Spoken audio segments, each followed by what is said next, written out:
I'll put my hands up. I've been wrong. Now, I've always advocated that you got to be strong in the face of fear, but dear listeners, this isn't the answer. There is something that not only reduces the fear that we have, but provides a clear path to overcoming it, not just enduring it. So, ladies, gentlemen, and everything in between, stay tuned today as we learn how to overcome your recurring fear. I'm Sam, the host of the Air and Out podcast. It's an absolute pleasure to have you here with us. Thank you for being here and showing us support. And let's get into the episode.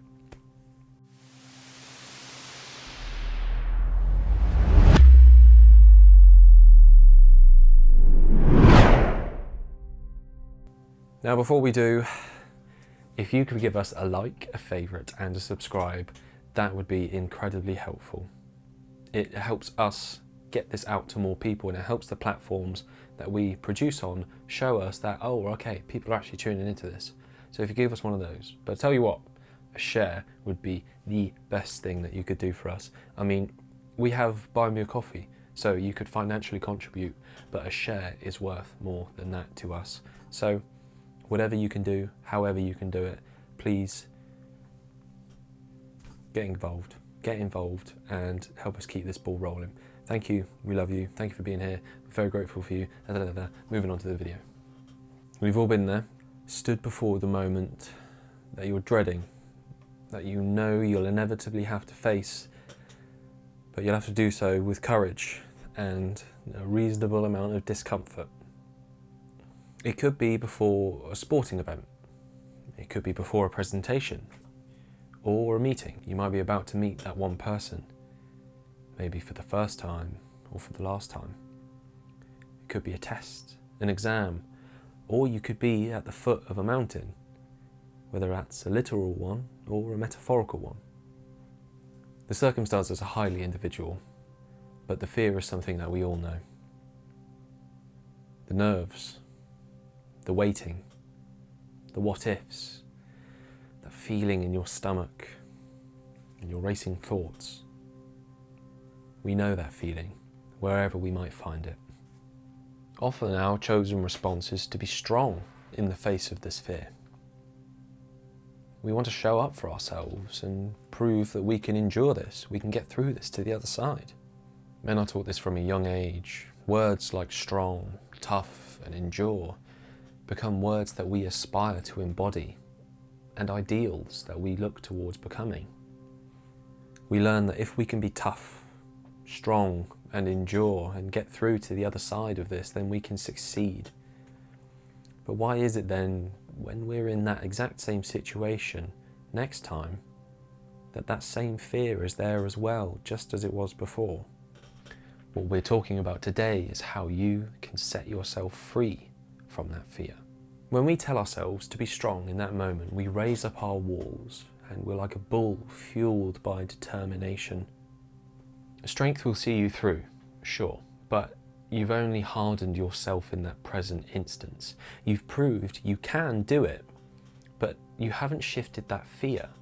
So you can almost expect it to be there again next time when you do it again. So why doesn't it shift? It's because the fear lies within us. We double down in that situation and do what we have to in order to do it. But we don't ask why we're in that fear state to begin with. But it isn't until we turn our attention inwards and towards the source of the fear that we can start making that meaningful change. It's like having a monkey on your back that whenever you go do something which means a lot to you, it's there, he or she is there telling you every reason why you're afraid and every reason why you should doubt yourself, or every reason why you might not work, and every catastrophe that could happen as a result of you trying and doing it. But what we're saying today is, instead of saying, monkey, I'm going to ignore you and I'm going to do it anyway, because you know what, the monkey is still there, he's still done something. But what we're doing today is we're grabbing him by the scruff of his neck and saying, hey, listen, Mr. Monkey, Mrs. Monkey, what the heck? What the heck is going on? Why are you talking to me like this? What's going on? Why are you here? Weird analogy, but that's kind of what we're going for. It's when we start asking those questions to that monkey, that's when we start getting answers. And you may start to wonder how. Well, the truth is, if you're afraid of something, if you keep getting that feeling of you don't like this, then there's a reason for it. And that's okay. But your ego, my ego, everyone's, doesn't like the discomfort and the transformation that occurs when we start to ask why. Why are we afraid? See, our ego likes where we are now. It is where it exists, and so that is where it wants to keep us. And it does this by getting us to avoid difficult and uncomfortable tasks, and it will make us choose comfort over discomfort at every opportunity.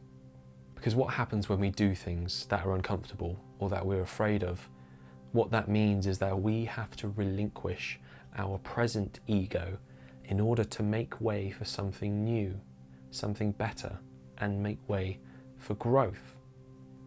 In other words, your ego, or present self, has to die in order for something else to be born anew out of that growth.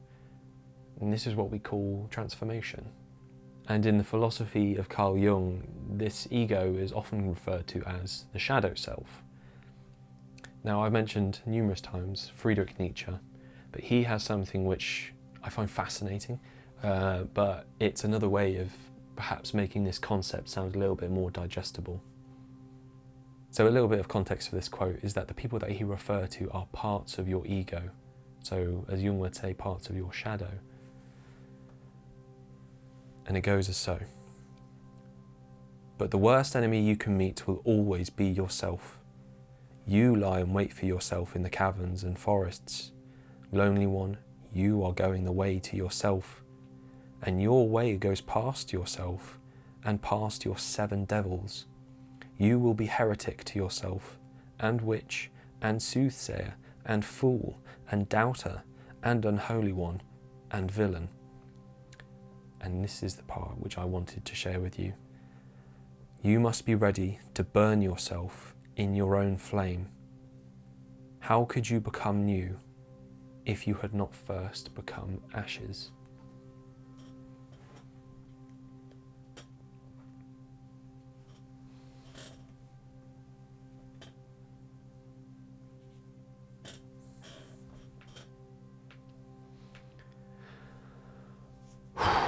Okay, so this all sounds a bit dramatic, doesn't it? But fear not, listeners, it isn't that dramatic. I mentioned it a moment ago, what it all comes down to, what this one thing is which can help us overcome this fear, this one approach that we can help, which is far better, more effective than strength, and that's truth. At that moment of fear and stress, pause and ask yourself, why am I afraid? Why am I feeling this reaction to this circumstance? And follow that thought. Follow it to its root. Where does it come from? What does it mean? Because the truth is within you, and if you're willing to look for it, it will find you. By being honest with ourselves in the face of fear and confronting that fear with truth, we're breaking it down and understanding the root of it.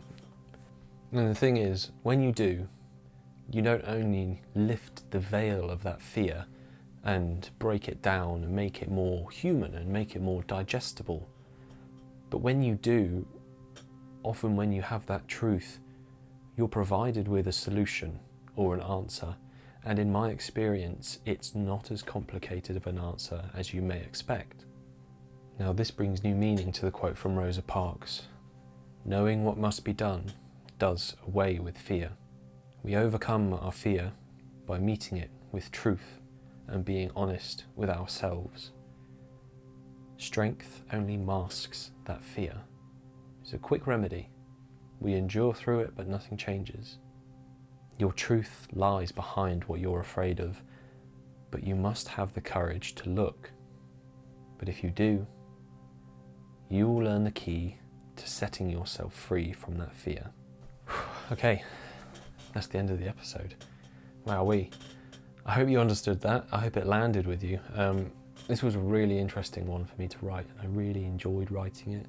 because it's not only something that I've been using and implementing into my life and it has made a big difference to me, but it also pulls from a lot of the things that I'm really interested in.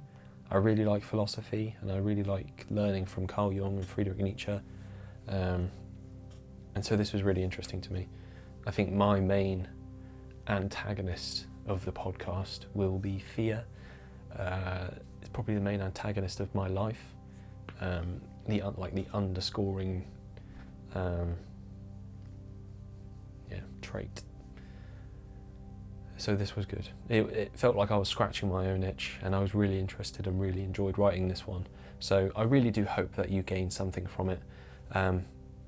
This is a long-winded and deep, and maybe a little bit self-indulgent way of saying, if you're afraid of something, don't choose strength, turn around, ask yourself why you're afraid. What is it that you're afraid of? Confront the truth, confront the fear. Behind the fear is the truth, and that truth will tell you about yourself and how to overcome the fear in the future. That's it. I could have done that. And called it an episode, but no, sorry. You've had to get this far to hear that. Even so, thank you. Thank you for being here. Thank you for supporting us, particularly if you're still listening now. Really do appreciate you, and really do appreciate you being here and showing up for us. As we try and show up for you. Please support if you can. It really genuinely does help us. I'm not just saying that because that's what people say at the end of these. A share would go a million miles for us. But yeah, give this a go, see if it helps, and if it does, let us know. But until the next episode, next week, we'll catch you later. Take care of yourselves. Bye-bye.